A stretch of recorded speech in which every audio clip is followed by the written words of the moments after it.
Mystery exploration. Darkness. History. Darkest side. They say reality is solid, fixed, and independent of us. We grow up believing the world is out there, separate from what we think and feel. But the deeper we look, the less certain that idea becomes. Modern science and ancient wisdom quietly suggest a different story, one where the act of observing changes what is observed, and where consciousness may not simply be a passenger, but a creator.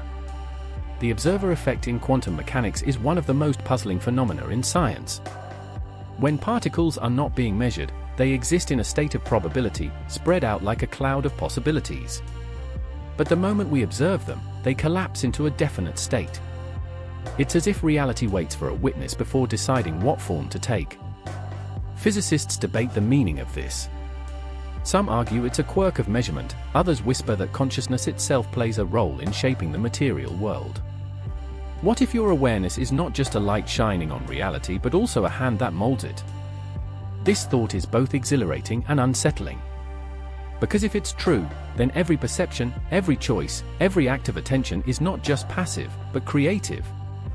Your inner life may be more powerful than you realize. Ancient philosophy seemed to know this intuitively.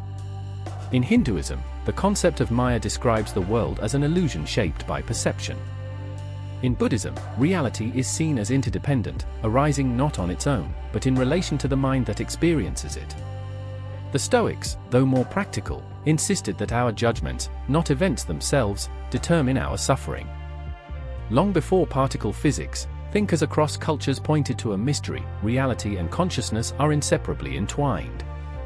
But if this is true, a question arises: what is consciousness?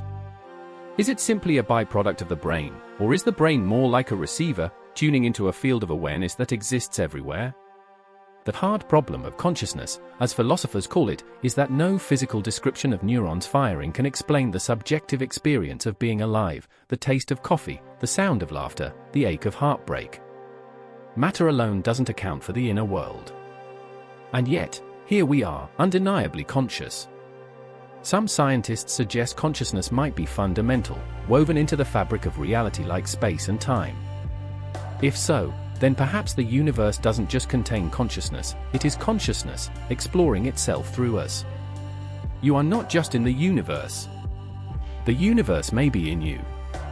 Think for a moment about how attention shapes your life. What you focus on grows stronger. Worries multiply when fed by constant thought. Gratitude, when practiced, transforms ordinary days into something luminous. The simple act of where you place your awareness can reshape how you experience existence. This is the observer effect at the scale of daily living. And yet, there is a paradox. If reality responds to our perception, why do we feel so powerless?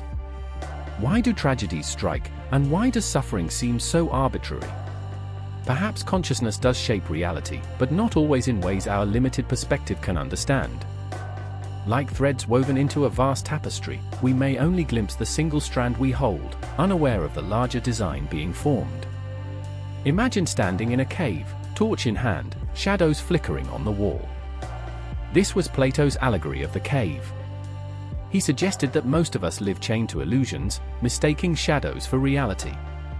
To turn around and see the fire, or even step out of the cave into the light, requires courage. It means questioning everything we take for granted. The observer effect is like that torch, it hints that the shadows are not the full story. But stepping into this mystery can also feel like an existential crisis. If consciousness shapes reality, then who are you, really? Are you just a fleeting individual, or are you part of something eternal? And if your awareness helps create the world, what responsibility do you carry?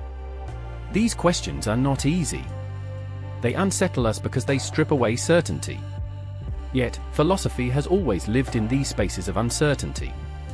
The Stoics taught that when life feels chaotic, the one thing we control is our inner response. We may not choose what happens, but we can choose how to meet it. This is not so different from the observer effect. The world presents possibilities, but how you attend to them collapses your personal reality into form. Focus on despair, and life grows darker. Focus on meaning, and light breaks through. Modern psychology echoes this truth. the stories we tell ourselves become the reality we live in. A setback can be a curse or a lesson, depending on how we frame it. In this way, consciousness doesn't just shape particles in a lab, it shapes the narrative of your life. But the story doesn't end with individual perception. Consider collective consciousness. When entire societies share beliefs, values, and fears, those mental patterns manifest in culture, politics, and history.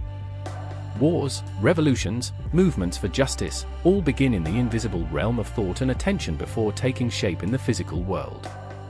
If individual observation influences reality, collective observation amplifies it on a grand scale. This realization can be both frightening and empowering. Frightening, because it means illusions and destructive beliefs can manifest suffering for millions. Empowering, because it means awareness, compassion, and wisdom, when shared, can transform civilizations. What kind of world are we all collapsing into form together? And yet, with all this talk of consciousness shaping reality, humility is necessary. We cannot claim to know the full extent of the mystery. Science offers glimpses, philosophy poses questions, and spirituality points toward experiences beyond reason. But certainty eludes us. Perhaps that is the point. The mystery is not meant to be solved, but lived. Every morning when you open your eyes, the world crystallizes around you. Every thought you hold is like a ripple through the fabric of existence. You are both witness and participant, dreamer and dream. Reality may not be as fixed as we once thought. It may be a mirror, reflecting not only the cosmos, but the quiet power of the observer within. So the next time you pause, notice where your attention rests. In that simple act, you may be shaping more than your mood, you may be shaping the world itself.